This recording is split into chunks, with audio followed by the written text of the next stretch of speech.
Hello, welcome to another edition of the Youthful and Useful podcast by Leap Africa. Here we bring you insightful conversation and useful information for your personal, professional, and even for community development. We believe that the future of Africa is bright, and the youth plays a significant role in bringing into reality the Africa that we want. I am Joshua Alawi, and on this episode, we will be discussing the topic Building Collaboration for the Africa We Want. Earlier this year, Leap Africa hosted a panel session at the 2023 Africa Next event in Lagos. The panel was moderated by Fumilola Murakinyo, Communications Coordinator Leap Africa, and she had as panelist Ellen Ukpi, Communications Manager Leap Africa, Tiwalola TJ Olanubi, Founder Media, Dr. Munirat Antoinette Lekki, educationist, entertainer, and an entrepreneur. Then we have Daniel Emmanuel, Programs Manager, British Council. They share their insights on the collaborative efforts that exist on the continent, the challenges they have encountered, and the potential solutions. Collaboration is an essential tool for effective positive change in our society. One collaborative effort on the continent is the Youth Day of Service, known as YDS, which is hosted by Leap Africa in partnership with organizations across Africa. What is the YDS about? Ellen shares some light on this. So the Youth Day of Service is pretty much a campaign that focuses on young people, calling on the hearts and hands of young people, getting them to go beyond being young. They can be youthful and useful, hence the hashtag youthful and useful. So we want young people to believe in their agency, that they can be youthful and they can be useful to their communities, to their nations, and to the continent at large. The goal is to make young people aware of the importance of the role they play in their community, and beyond awareness, that they should take action. That is why it is called a day of service.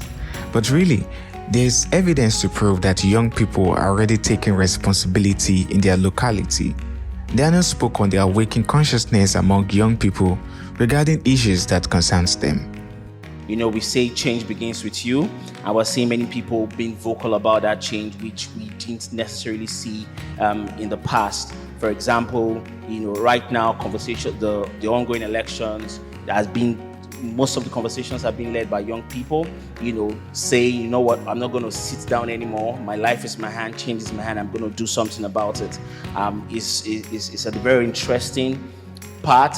We've seen in other countries, for example, just a few years ago, 2019, I believe, or was it 2015, the Not Too Young to Run movement, that was led by young people. All right, so we're beginning to see young people taking charge of this change. And like I said, it's just very interesting to see how this manifests into the big deal that we're looking forward to. Yeah. Now, it is not just about the awakened consciousness among young people, but how they are beginning to leverage collaboration towards achieving what they want. I love the analogy by Antoinette. You believe someone has something of value.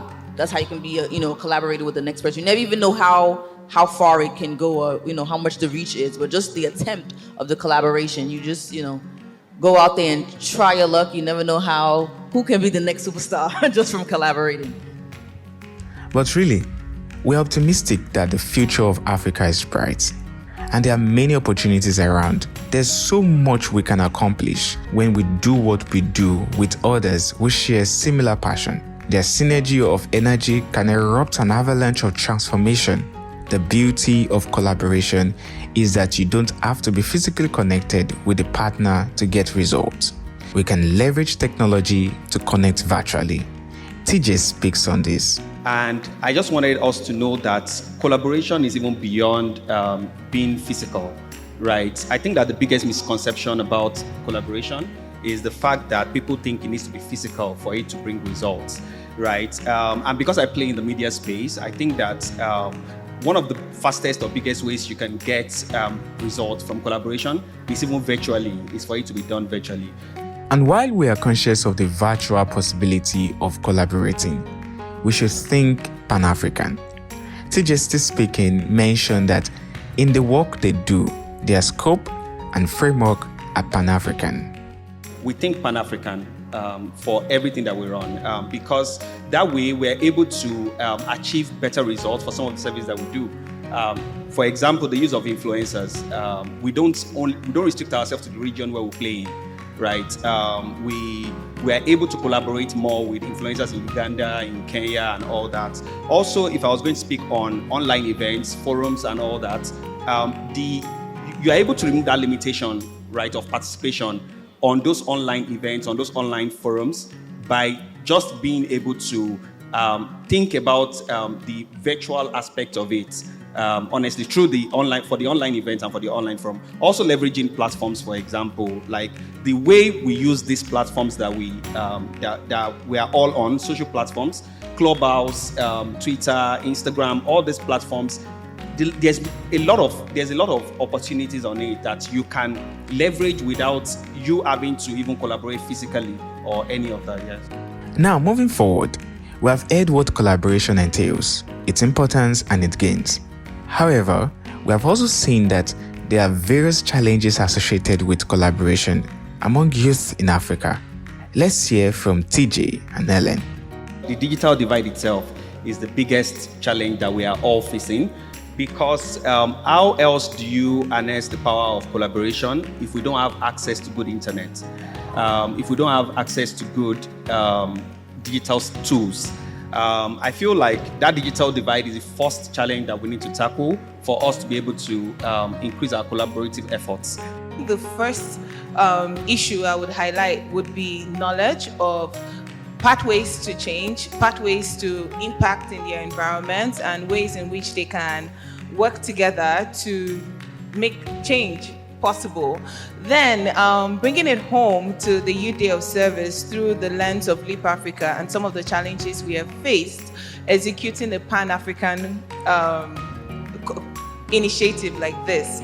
I will start off with cohesion. So you find that Africa is very divided as a continent, even though we have a lot of things that join us, or should I say bring us together, more than things that divide us. We tend to focus on the things that divide us.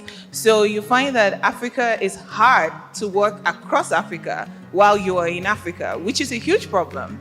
So you find that, let me bring it home again to things like being able to send funds to projects across Africa.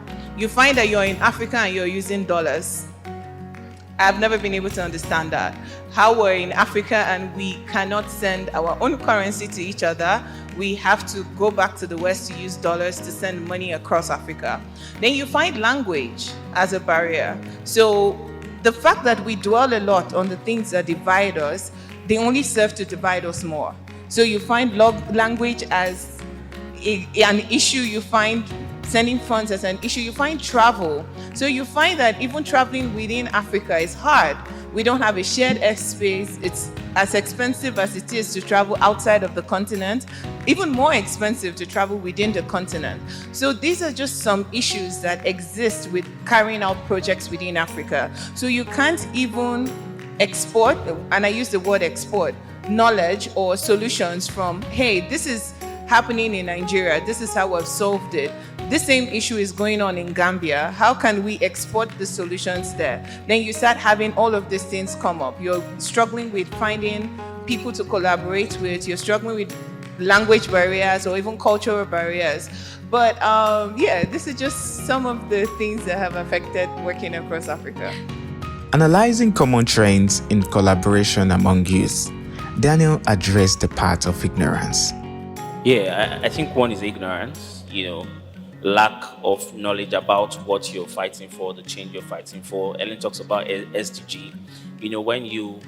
When you have youthful energy and ignorance is a time bomb, right? But you need to combine that youthful energy with the understanding of how the SDGs work, with the understanding of how politics works. We shy away from politics, but somebody define politics as the science of human interaction, understanding how the party system works, understanding how if you want to make change happen in your local government, what are the steps you need to do, because we have this youthful energy and we leverage media to just pour it out, but sometimes you're just speaking to a rock, right? But when you combine that energy with understanding of how politics works, understanding of the political climate, understanding of how to make change happen, understanding of SDGs, we need understanding, we need knowledge, we need wisdom to navigate the principalities of this of the political wickedness of the African climate. So, and when you don't have those things, what you see is that people have this energy, they're doing this energy, and the energy is not yielding results, and they give up, right? And when they give up, the next thing you do is to jackpot, is to leave the country, is to say, you know what, I can't change this country, country can't change me, so I can as well just leave, right? And you then see brain drain. That's on that challenge. So it's the best hands that you need to also make some of this change happen and leaving, and you're left with the minority of people who doesn't necessarily have they have the political will, but not the understanding to do this. So when you're developing programs, especially even in Leap Africa, in my work, there's always a knowledge component of that program, because people cannot give what they don't have, and you need to teach these people youth participation, youth development, teach them political awareness, because we understand that when you combine energy and knowledge, you're going to make things happen. Yeah. However, there are issues in Africa that negates the possibility of effective collaborations. According to Anto, this issue needs to be first understood when thinking about collaboration. I think when we talk about collaboration, no matter how far we go, until we figure out what is wrong with home, our collaborations won't be as great as they could be.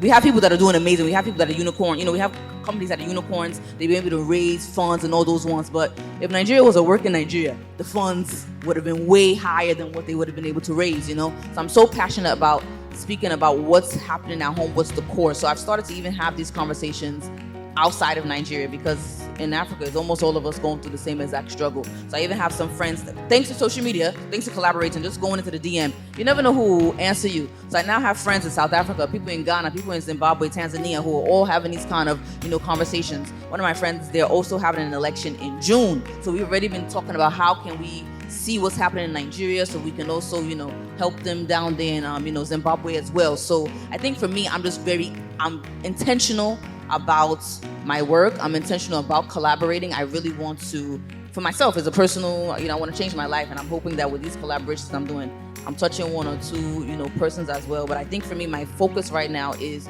focusing on active citizenry across Africa, because just like Ellen said, there's no reason that we're all Africans and we have to change dollar and then come back and then come back again. It doesn't really make sense to me. So I think if we believe in a united Africa and we work towards it, that's the best kind of collaboration that we can have right now. Beyond the challenges surrounding collaboration, there have been records of breakthroughs that collaboration has bettered. First, let's find some solution to some of these challenges that have been highlighted. TJ says intentionality is key to collaboration. So for me, I think that us being intentional about the collaboration, even if you're big enough, if you are able to do these executions alone, would help you to achieve better results. And I think that's one of the solutions. Daniel added that young people should view the efforts of others as complementary work and not in competition with themselves. This is regarded as important for collaboration.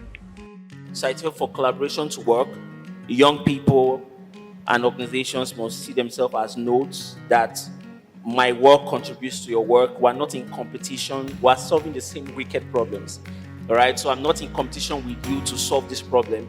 We should work together to solve this problem. And I think that is not really clear among the development space, right? It's not clear at all. The second thing is, another way to solve this power of storytelling. We've seen case studies. I don't think we're telling us the story of the case studies of places where some of these strategies are working, right? Because you are more motivated to do something when you hear about someone else who has done that same thing and the success of it. So we need to tell these stories more, that shed lessons from other. Daniel further added that we should leverage technology and social media. Leveraging social media, like TG said, leveraging technology. We talked about the digital divide. Sometimes we can be in Lagos and think that Lagos starts and stops in Nigeria, but it's beyond.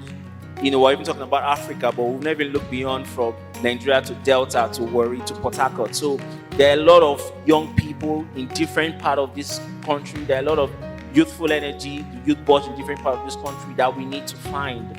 And when we find them, we bring them together and just learn. It's like social media for social good, right? So technology to solve social problems, right? A lot of people are going to learn coding now, but it's to work with tech firms. People are not necessarily looking at solving problems with the tech skills they're learning. They should just go and earn the big bucks, which is fine, right? However, I feel there's an opportunity there for us to start thinking about how do we use these tech skills to solve problems. There are documentaries about how in America, for instance, or some developed countries, some of the problems are being solved using technology, from glasses, from eye problems to schooling, to education, to mass delivery, robotics and all those stuff. So we need to start thinking through that lens, right? Secondly, like you said, also is social media. Yes, social media is it evolves over time. There are many conversations going on online. I think many young people too with that audience should prepare using their platform to address some of the social issues. It may sound very dicey because of their brand, which is also understandable, but I think there are more innovative ways to address some of all these social issues using our platforms, no matter the platform you have. Now, in the words of TJ, there is a need for the government to create a safe space for collaboration. Government policies are also something that should be looked into. One important thing also is the government, like you said, really. And I feel like I'm going to talk about it from the other angle.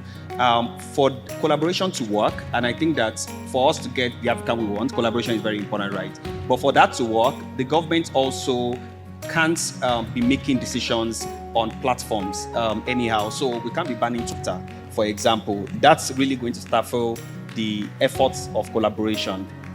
You can't be a government and have citizens who are scared or fearful of what to do on social, right? That just really doesn't help anyone to make the right efforts too. So I wanted to add that. Having it in mind that Africa problems are wicked, and as such, they need wicked solutions. According to TJ, it is possible for us to maximize technology towards scaling and profiling solutions to some of the problems highlighted.